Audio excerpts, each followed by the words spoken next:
Disappointment for struggling Japanese tech giant Sony. It's announced a second quarter net loss of $1.2 billion.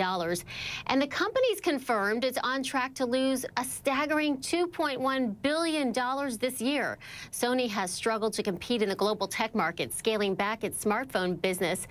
But the loss actually was narrower than estimated, bolstered by sales of its PlayStation 4 console. I'm joined by Shelly Palmer. He's the author of Digital Wisdom. Good morning to you. Good morning. How are you?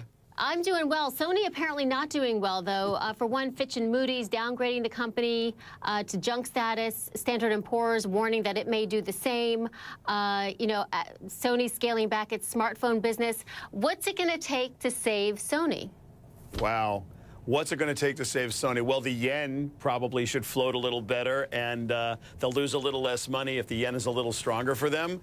I think every point the yen moves, they lose about 3 billion yen, so the government could help them. Not much else. They're in a really bad place with respect to the smartphone business. The low end of the market is being absolutely decimated by inexpensive phones coming out of China, basically for China.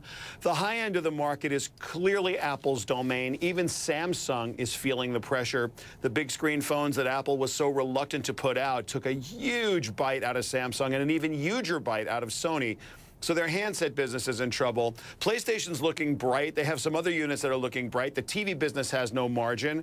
This is a really tough time for Sony, and they're not known for being flexible. They're not known for being adaptive, and they're not known for really understanding how to track the market. They have actually a fairly significant track record of just making some very poor decisions over time. So saving Sony, they're not going anywhere. The government's pretty much subsidizing them. But with respect to them actually growing and prospering, the bright spot is PlayStation 4, as everyone knows. What happened to Sony? I mean, in its glory days, it revolutionized the business as far as the Walkman goes, right? When did it lose its way, and how much does innovation play into it? Sony's not really innovating anything new, is it?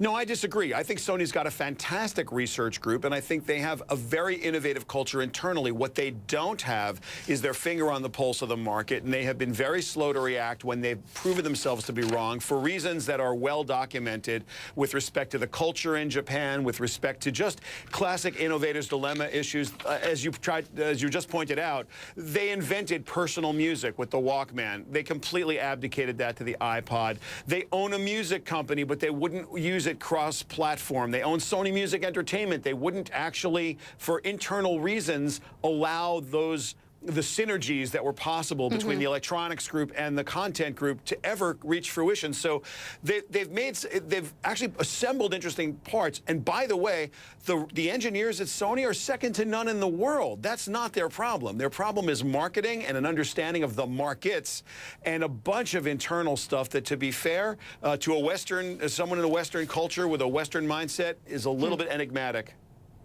Okay, Shelly Palmer, author of Digital Wisdom, thanks so much for your take on Sony. My pleasure.